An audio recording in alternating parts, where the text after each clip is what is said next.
Alright you guys, what's going on? Welcome back to YouTube channel. I really appreciate you tuning in. We are back here in my 2006 Nissan 350z, and as you can tell, it is not the typical Southern California weather like we're used to. It is terribly raining out right now. It's about as wet as it gets, seriously. But I figured I would make this video, throw the GoPro on, and drive around for a little bit in this rain. I'm gonna turn right here though, just so we don't have many people in our way.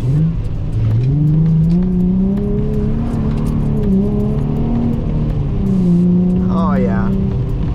One thing I notice about, you know, a real drive car in the rain, you guys, at any moment you could like downshift and accelerate and like the back end will slide out. The only thing that can help you learn to drive in the rain is just practicing in the rain. The best part is the skids, you guys. The best part is the skids. We have an open diff. We do not have a welded differential or an LSD of any sort. This is completely open, so obviously when we do slide, it doesn't slide the best, but that's okay. Just give it a good clutch kick and you should be good. It is just coming down out here right now. Honestly, it probably rains like this, I would say once every 3 or 4 months. Like it really never, you know, pours like this very often, so that's nice. I do love when there's no one out here on these roads though. It just makes everything so much, you know, more enjoyable really. One thing, especially the car being so low to the ground, I mean any puddle, like seriously, if it's a 2-inch puddle of water, you know, you can feel the car kind of, I mean not slide, but you definitely feel the car kind of leave the ground for a second.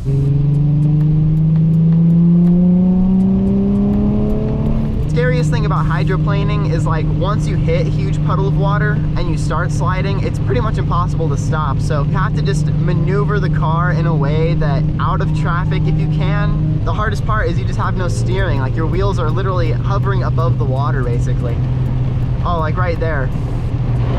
Oh shoot. So that's what I'm talking about. There's a huge like water crossing in the middle of that road there. And I swear if we were going like 90, obviously you're not supposed to go 90 in the rain, but I'm just saying, if we were going really fast, I mean, stuff like that could even take your bumper off and stuff because so much water gets thrown up. These wiper blades are on max right now. This is max Nissan 350z wiper blades, if you're interested. They're actually not bad. Like, I'm not gonna lie. I don't know if these are the stock blades. These are the blades that were on the car when I bought the car, but they do a pretty good job, honestly. There's a lot of huge, oh God, big puddle. Oh. Man.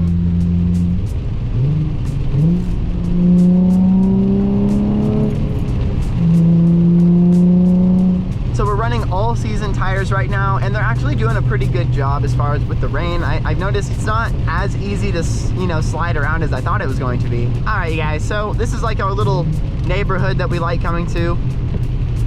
There's a lot of mud. That's like flooded, bro. I don't even know if I can get in there.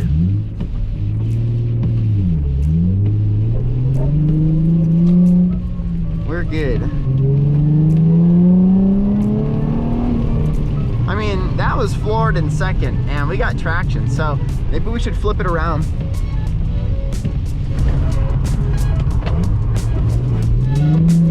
Let's go this way.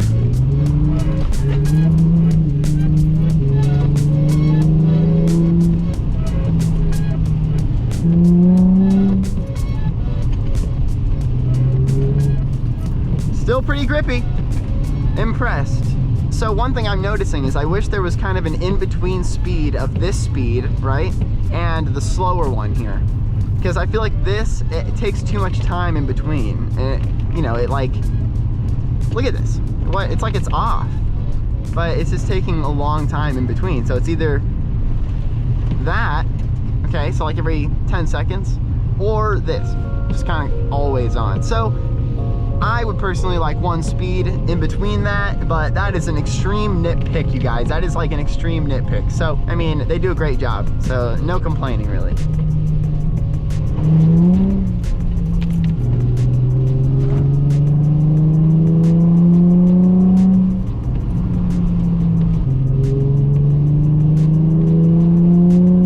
Just hit 4,300 subscribers on the channel last night, and I just can't even believe it, honestly. Like, I'm just so thankful you guys are here watching these videos, honestly. It really makes it fun. All right, it looks like the rain has kind of subsided, or not really, actually. What's up here?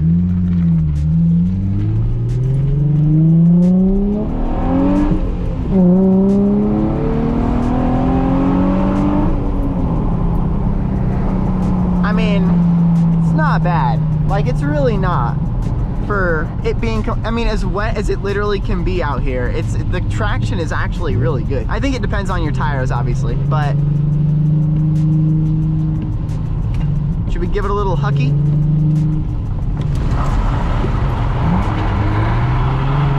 Oh, you guys, that was actually pretty clean. That was pretty clean on our part. But for an open diff, the e-brake is your best friend. You know what I think it is? I think the ground up here, I can kind of feel it. I think the ground up here is like, the asphalt is really rough. Like, it's not smooth. Like, there's some places you go where it's like slurry sealed and it's been like glossed over with like a smooth layer of tar. But this road almost feels like road base. It's basically gravel that's like compacted into road pretty much. And it does a great job once it's compacted. But, you know, obviously for sliding, it's not very good. But when you want traction, it's great. Like, this is, I'm sorry, brother.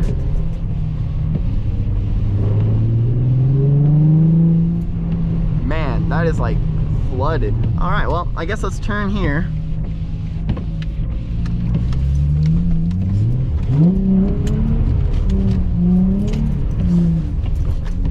Yeah, so open diff is just not gonna do it as well as we'd like it to. But mark my words, maybe sometime soon we'll have a welded diff in here. I've really honestly been looking into that and finding a differential I could just throw in and weld it.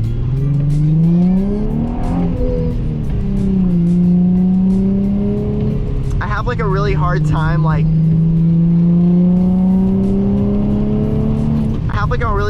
wrapping my mind around welding the stock diff that's in here, because I don't want to mess up the drivability. And when you do weld the differential, you kind of mess up the drivability some ways, like when you're driving slow through parking lots and stuff. Plus, driving through places like this would be 10 times scarier, especially when it's raining out right now, because I've heard with a welded diff, it's pretty easy to slide. Like, you almost don't have to try, and that's great. Like, if you're trying to slide, that's what you want. It would be nice to have a differential that was built for that, so I could just jack the car up, swap it out, and then, you know, go drift around, like maybe for a track day or something. So someday soon, I'm looking into getting a second differential to be able to swap in. I think that would be really awesome. But for the most part, the open diff does an okay job. Obviously, it's not, you're not going to be like, you know, hooning this car everywhere, but it is fun. I mean, the power is way more than enough to get the wheels spinning, especially in the rain.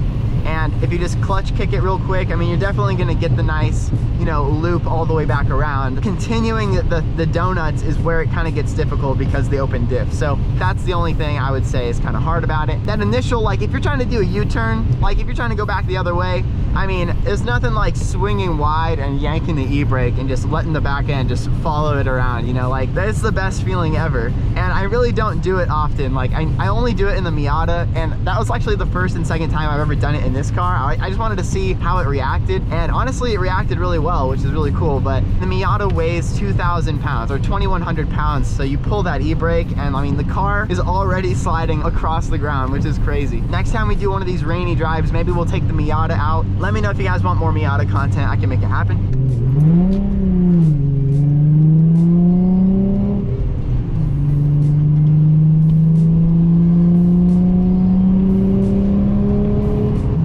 So I just wanted to cruise around for a little bit in the rain this morning before, you know, it probably clears up this afternoon. If you learned something from this video, drop it down below. If you live in a really rainy city, let me know, because honestly, driving a 350Z in a raining city there's no problem. Like, this is totally a fine car to drive. It weighs enough to where you can drive it around just fine. It doesn't feel like you're driving a go-kart in the rain. Like, it actually has weight to the car, like a solid Nissan would in the rain. And also, that's because this car is built on the FM platform, which Nissan built pretty much all of their Nissans on from this year. So the car is a little bigger than a lot of, you know, tinier sports cars. So it makes it a little easier to drive in the rain and stuff. So, you know, just another fun fact. Oh yeah. Just give it a good flick.